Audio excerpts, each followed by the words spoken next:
jako další přednášku bude mít pan Michal Kryžo, inženýr architekt, přednáška experimentální výroba kompozitů na bázi mycelia z příměsí hliny, kameniva a textilu.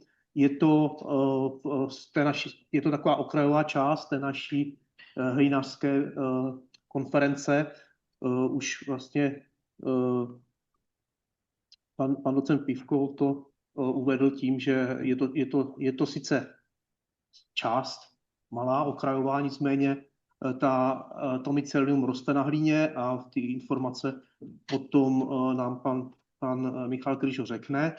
A je to pro nás i z toho přírodního stavitelství jako zajímavá věc, protože je to zase další způsob, jak se dají vyrábět stavební materiály a z čeho se dá stavět. Takže já předám slovo panu Kryžovi.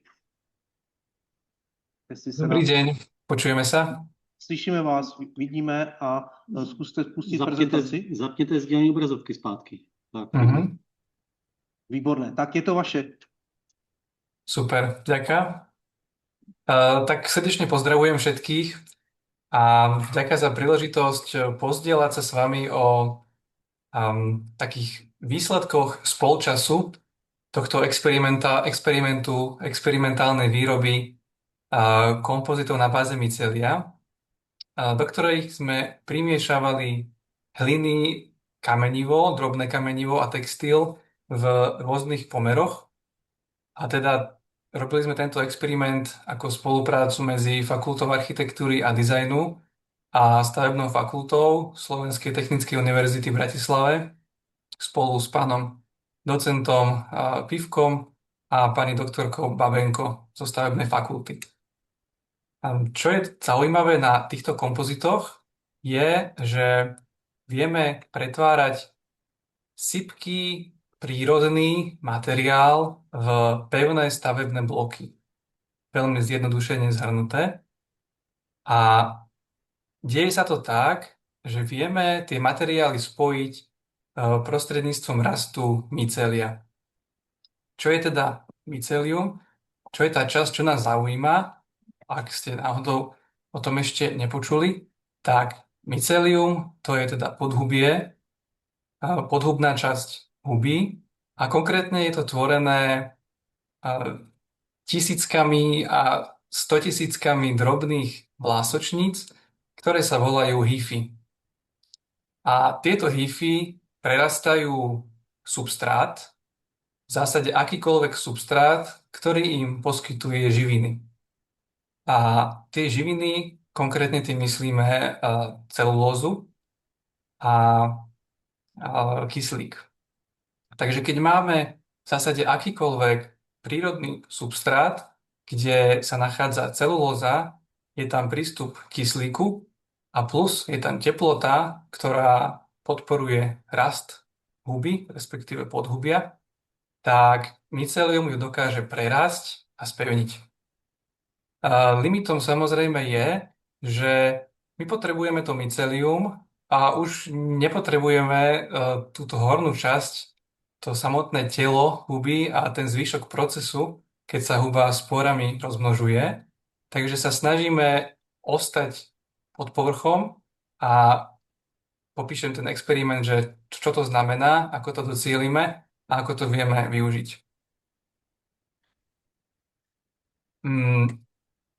Ten postup výroby na takejto schéme by som rád priblížil. Hovoril som o skoro akomkoľvek prírodnom substráte, ktorý musí obsahovať celulózu, potrebnú prerast. Faktom je, že nemusí obsahovať iba celulózu.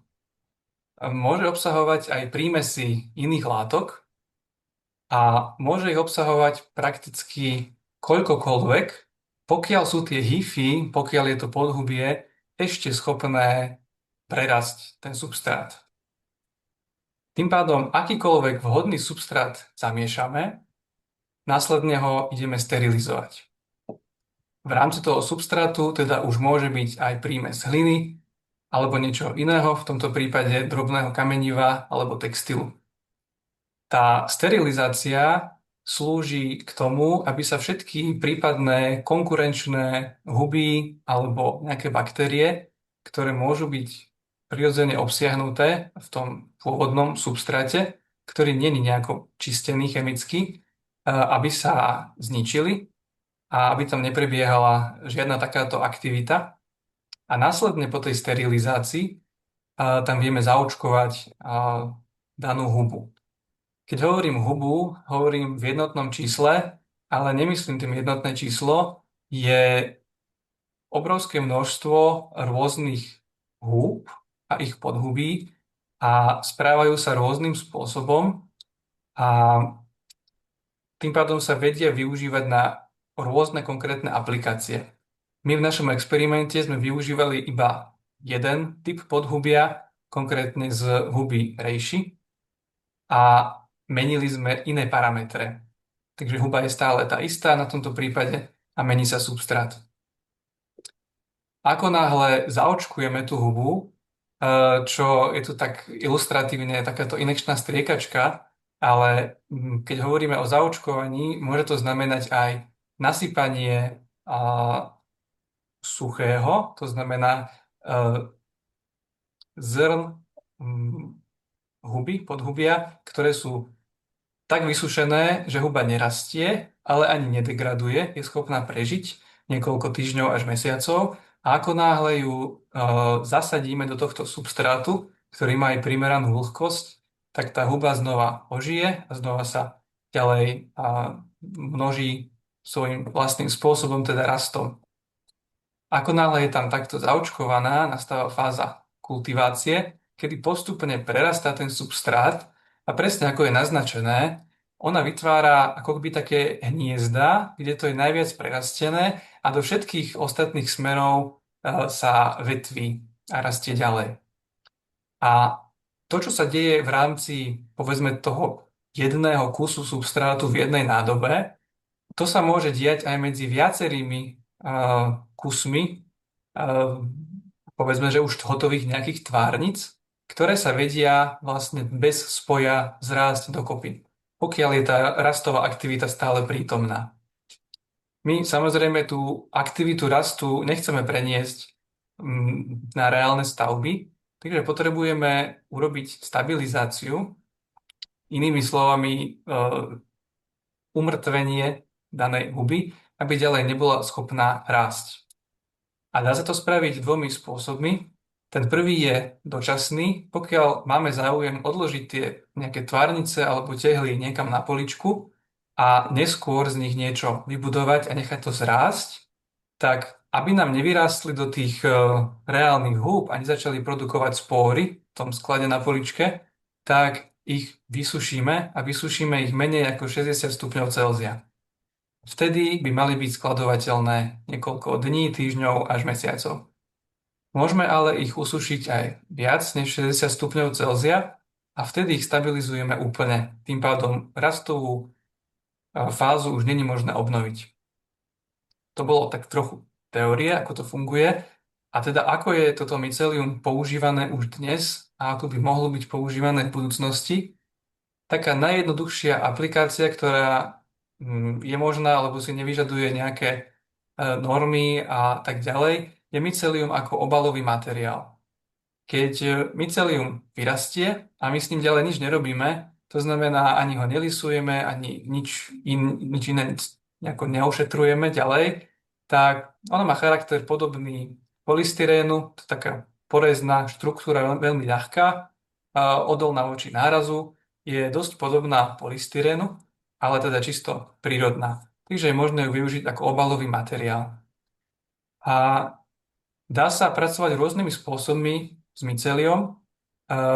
Ono napríklad, keď rastie na povrchu, ktorý je v kontakte so vzduchom, tak narastie do formy bielej kože, ktorá môže byť tenká a môže byť hrubšia, aj veľmi hrubá a môže dosiahnuť až vlastnosti hydrofóbne, že odpudzuje vodu, voda po nej steká a existuje hypotéza, či by mohla slúžiť aj ako vodotesná nejaká bariéra. A všetky tieto rôzne výsledky rastu mycelia Môžu byť aj takéto, že už začne huba z nej naozaj rásť, aj tie hubové tela, a potom zastavíme ten rast. Je takým vďačným parametrom pre rôznych dizajnérov, či už produktových alebo nábytkových.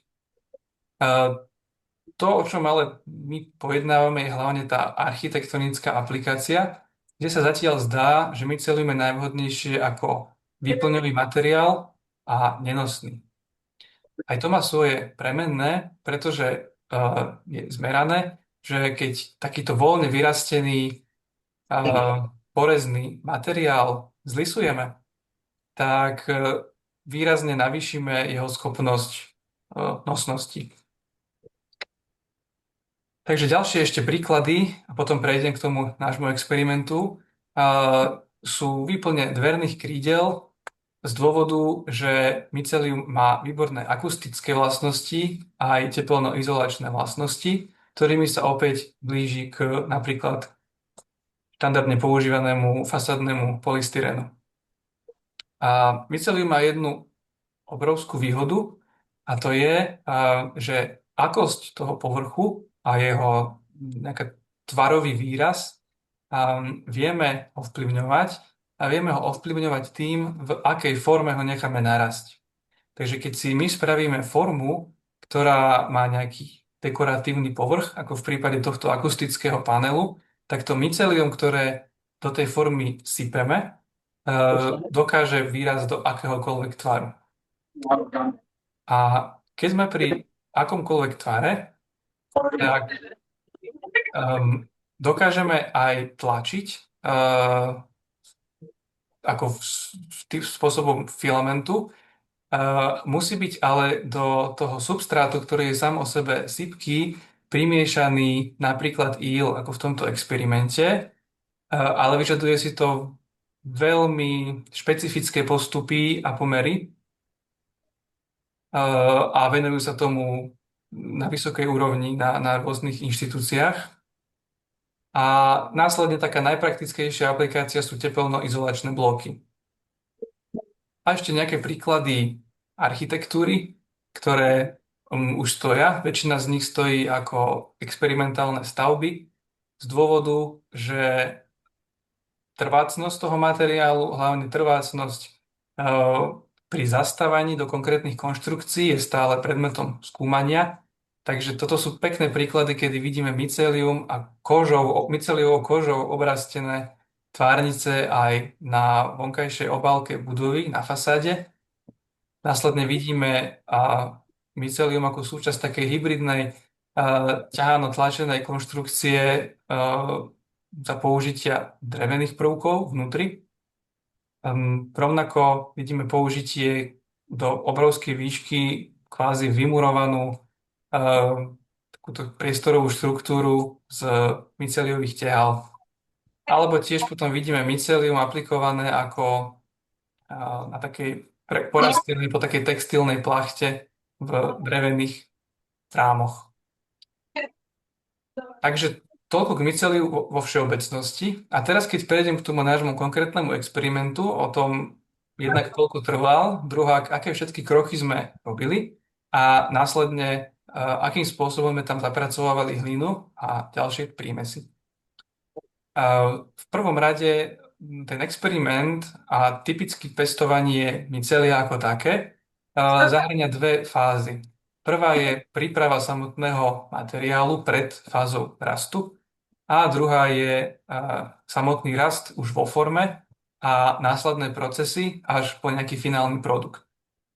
A máme tu napísanú aj taký ten takt, harmonogram dní, že čo sa kedy dialo, a celkovo to trvalo 10 týždňov, takže dosť dlhý čas a malo by byť možné ho aj skrátiť za predpokladu, že sú všetky podmienky ideálne. To znamená ideálne podmienky pre rast, ideálny substrát s dostatkom živín a taktiež ideálne toto zrno, tá sadba, teda životaschopné a s chuťou rásť, keď to tak prenesene poviem, lebo môže byť aj staré a vtedy je to problém. Takže úplne prvý deň sme namiešali substráty, ešte o nich budem ďalej hovoriť, tu sú také v sáčku už, a dali sa sterilizovať do autoklávy na 120 stupňov na 12 hodín všetky sáčky. A následne sa inokulovali, teda nasypala sa tam zrnitá sadba tej huby rejši a boli takou tepelnou tavičkou tie plastové sáčky zatavené, ale neboli úplne vzduchotesne uzavreté, pretože každý z tých sáčkov, a teraz to nevidno, lebo je to z druhej strany, mal tam otvor prekrytý filtračným papierom, ktorý slúžil na aeráciu, to znamená okysličenie celého toho substrátu, keďže mycelium potrebuje aj kyslík pre svoj rast. Následne to stálo, teda 4 týždne to stálo, a postupne ten substrát prerastal. Potom sme ho vybrali zo sáčkov a vložili do foriem. Malo to svoj špecifický postup, k tomu sa ešte dostanem, a v tých formách rástlo do 9. týždňa. Potom boli postupne vyberané tie už prerastené tvárnice a sušené v sušičke na 70 stupňov, to znamená nad 60, tak aby už ďalej nebolo možné obnoviť rast. A bolo to v tej sušičke 24 hodín, každá jedna tvárnica. Spravili sme dokopy 20 typov rôznych substrátov a z každého substrátu bolo niekoľko rôznych tvárnic. Takže bol to celkom značný počet vzoriek, ktoré sa ďalej používajú ako vzorky pre testy. V prvom rade sme merali váhu, hmotnosť, tepelnú vodivosť, počítali hustotu a v druhej fáze, preto som na začiatku povedal, že polčas experimentu, druhá fáza sa teraz ide udieť najbližšie dni, budú testy mechanických vlastností, teda odolnosť na tlak, ohyb a podobne. Toľko taký všeobecný náhľad a nadhľad na experiment. A teraz by som tak konkrétne, ako základ toho lignocelulózového substrátu sme použili dva materiály. Jedno je konopné pazdierie a druhé drevené piliny, konkrétne tieto vo forme takýchto stlačených brikiet. A keďže sú to zásadne iné materiály, sú v inej forme, inej hustoty a tak ďalej, tak si vyžadovali iné prístupy, čo sa týka receptu, nazývam to recept. Spolupracovali sme s miestnymi pestovateľmi v Bratislave, majú taký milý názov Drž hubu, občianske združenie Drž hubu. A oni už majú nejakú skúsenosť s týmto pestovaním, takže mali vypracované recepty, presné pomery, že koľko čoho zamiešať, aby to bol dobrý, kvalitný substrát pre rast tej konkrétnej huby. Základom bol samozrejme samotný ten substrát, to znamená konopné pazdierie a piliny. A primiešaval sa tam sadrovec, nie veľa, iba trochu, na stabilizáciu pH a liala sa tam voda. A okrem toho sa tam dával ešte jačmeň ako taká podpora, urýchlovač rastu.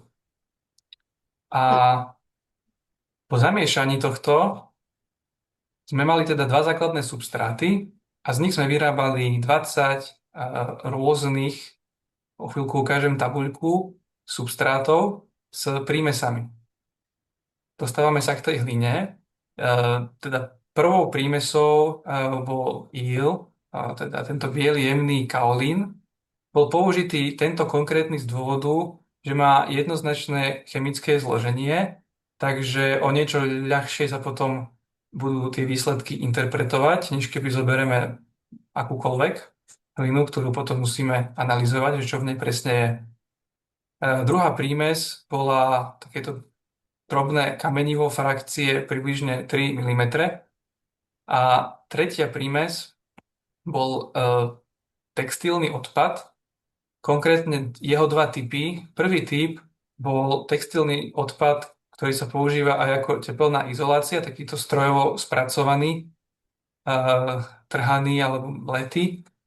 A druhý typ boli nastrihané kusy textilu, približne 4x4 cm, a pracovalo sa s tým zásadne inak. K tomu sa ešte dostanem. Tu máme tú tabuľku substrátov a ich prímesí, ako sme ich vyrobili. Vidíme jednak ich číslovanie, ale potom takýto kód. Tie, ktoré sú kód so písmenkom H, to znamená, že sú z hemp, to znamená konopné pazdierie, je základ substrátu. Vidíme, že tých máme 9 typov, končí to približne v polovičke. To znamená, že ako základný substrát je použitý 100% konopné pazdierie. Potom máme ďalších 9 typov, značených dvojité V, to sú tie drevené piliny, wood, a znova sú 100% základný substrát z drevených pilín. A potom máme ešte dva typy zmiešané. Vyplývalo to aj z toho, koľko sme reálne toho materiálu mali k dispozícii. Toto bolo odvážené a následne sme tam primiešavali do každého typu, to už sa to líši, koľko percent tam išlo teda kaolínu, koľko percent toho drobného kameniva a koľko percent textilného odpadu. Vidíme, že tie údaje sú, teda pomery sú rôzne, pričom keďže sme nerobili predtým takýto experiment, tak sme zvolili ako také východiskové 10% a 30% podiel, konkrétne toho ílu. V danom čase, na začiatku experimentu, sme chceli pokračovať aj s 50% a 75%, len potom nás nepustila matematika, bolo to veľmi veľa kombinácií a neboli sme schopní to zvládnuť. Bolo to dosť veľa práce, jednak na miešanie, a druhák na skladovanie, transport a bol enormne veľký počet foriem výsledných, keďže každý typ sa násobil minimálne 4 a niekedy viacerými. Takže sme ostali pri týchto pomeroch a všetky sme ich dali každé do vlastného sáčku. Ten sáčok bol označený takýmto kódom aj dvojnásobne, alebo následne išiel do autoklávy, takže ak sa jedna značenie zmazalo, tak druhé ostalo. A vidíme, že každé malo inú akosť. Tie, ktoré sú svetlejšie, keď to prepnem späť, vidíme H3, to je 30% podiel kaolínu, že malo to jednak takýto belavý účinok farebný, ale druhák naozaj bolo cítiť, že ten substrát sa stáva tvarovateľnejší. Nenazval by som ho tvarovateľný. Nebolo to dosť, aby si to udržalo nejakú svoju formu alebo tvar, ktorý rukami viete spraviť, ale bol to zreteľný rozdiel už oproti 10% podielu a samozrejme oproti 0% značný. Tam sa sledovali v zásade dva ciele. Záujem tých našich spolupracovníkov z občianskeho združenia bolo to, že či by oni vedeli robiť nejaké workshopy, kde by si ľudia vedeli nielen vtláčať mycelium do formy, ale ho aj tvarovať rukami. Takže pre nich to bol tiež taký prvý krok týmto hlino-myceliovým smerom. A my sme sledovali popri iných veciach to, že či je reálne očakávať od tej zmesi, aby bola 3D tlačiteľná. Vieme, že pri nejakom pomere to je možné, ale teda v tom sme až tak potom už nepokročili, možno v ďalšom kole výroby. A toto je teda ten stav sáčkov, ktoré šli do autoklávy a potom tam prebehla tá zrnitá sadba a následne sa zalepil vrch a tu vidíme ten filtračný papierik z druhej strany sáčku, kadiaľ prúdil kyslík. Následne sa odložili tieto všetky sáčky do obyčajnej miestnosti s izbovou teplotou a možno by všetko pokračovalo a rastlo rýchlejšie, keby tam bolo 25 stupňov Celzia presne. Teda takú miestnosť sme v danom čase nemali. Bolo to mimo stavebnej fakulty aj labákov. Po niekoľkých týždňoch všetky sačky, ktoré predtým vyzerali byť farebne iné, tak sa zliali do takej jednotnej belavej farby a to je už to rastúce mycelium. A vidíme, že napríklad v tomto sáčku najviac tej bielej farby, najviac toho mycelia a konkrétne myceliovej kože sa nachádza na hornej strane, to znamená tam, kde je kus sáčku prázdny, a kde je vzduch.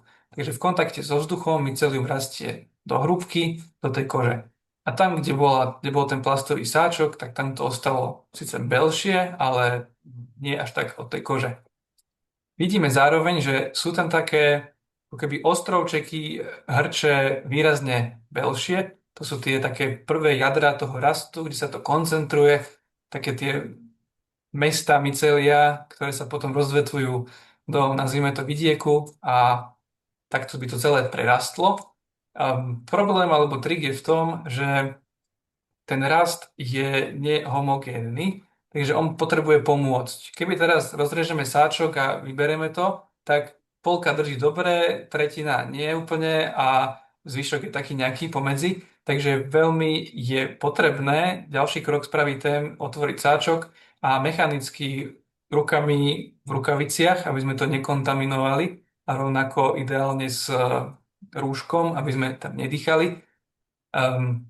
Celé to premiešať, až všetko, čo je všetko, čo je príliš zrastené, to znamená kože a najväčšie hrče, dať preč. A to, čo ostane, je substrát, ktorý znova vyzerá, že v ňom není to mycelium, není taký biely, vyzerá to jak tie sačky pred tým rastom, ale opak je pravdou, tým premiešaním sa stalo to, že je tu na lignocelulózovom substráte rovnomerne rozložené sú tam tie solo rastúce alebo skupinou rastúce hify a týmto krokom sme tam zároveň primiešali kyslík a ako keby sme katalizovali tú ich schopnosť rastu. Zrazu majú, všetci sú si rovní a môžu rovnako rýchlo rásť, rovnako rýchlo to spevniť a sú rovnako ďaleko od seba, čo je ideálny stav. Tu vidíme, že každý ten typ mal niekoľko rôznych foriem, ktoré budú použité rôznym spôsobom.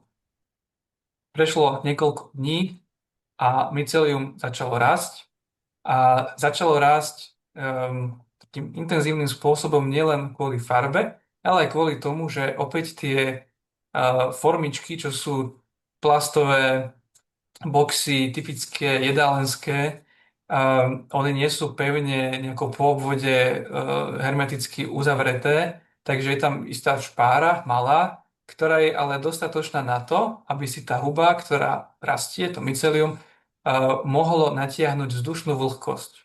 Takže ono aj z pomerne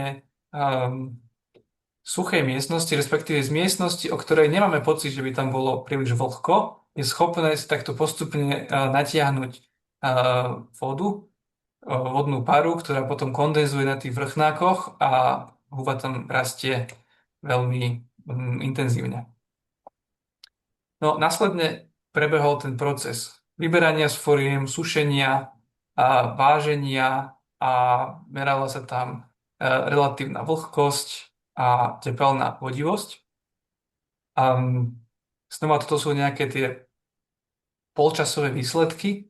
A v zásade vidíme, že tá hodnota tepelnej vodivosti stúpa s tým, ako stúpa hustota, čo je v zásade podobné správanie ako u iných stavebných materiálov, ale už vôbec to, že môžeme sa toto nejako hodnotiť a merať, vypovedá o základnom úspechu, ktorý spočíval v tom, že mycelium úspešne prerástlo všetky tie druhy substrátov a všetky tie zmesy. To znamená, že nemuseli sme odtiaľto vyškrtnúť tie, ktoré mali kamenivo alebo tie, ktoré mali textil. Všetky sme mohli merať, lebo všetky boli dostatočne narastené, kompaktné a tak ďalej. Že v tomto bol ten nejaký jeden z cieľov alebo jedna z hypotéz úspešná. Ďalší krok by bol, že OK, kde je ten horný limit tých prímesí, že kedy už tie hify nezvládnu prerásť. Špecifický prípad, mám ešte 2 minútky, to akurát dokončím. Špecifický prípad bol textilný odpad nastrihaný na také väčšie kúsky a nebolo možné ho vmiešavať do substrátu.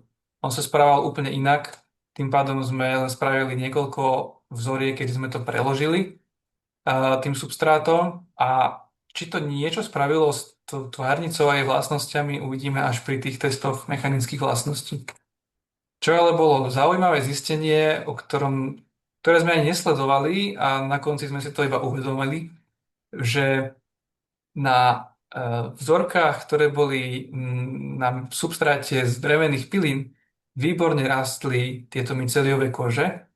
A okrem toho, že výborne rástli, tu je taká vybraná z vrchu sáčku, ona má takých 15 cm v priemere, ale keby to pestujeme na plechu, tak máme kožu veľkosti plechu, a keby to pestujeme na niečom ešte väčšom, tak zrejme by bolo možné pestovať aj veľkoformátové myceliové kože, čo už môže byť zaujímavé. A na rozdiel od toho, kože, ktoré vyrástli na tom konopnom substráte, boli jemnučké a veľmi trhavé. Ako by ich tá štruktúra konopného pazderia, ktorá bola taká viac pichlavá, proste nedovolila sa im plynule oddeliť. Takže piliny sú vhodné na pestovanie koží a konopné pazderie, keď prepnem ďalší obrázok, posledný, je určite lepšie pre tie tvárnice, lebo vidíme, že tie piliny ako také boli veľmi málo súdržné. Nedovolím si tvrdiť, že to platí pre všetky situácie, pretože mohlo tam byť viacero faktorov, tie brikety mohli byť extrémne suché a rovnako ten zárodok toho mycelia pri tej sadbe mohol byť už prestarnutý a nekvalitný. Ideálne by to bolo robiť v laboratórnych podmienkach s biochemikmi, ktorí by tam zaočkovali cez pipetu, Petriho misku, živú rastúci spor, čo teda nebol úplne náš prípad. A vidíme, že tie tvárnice z konopného pazderia sú oveľa súdržnejšie a tak zjavne životaschopnejšie.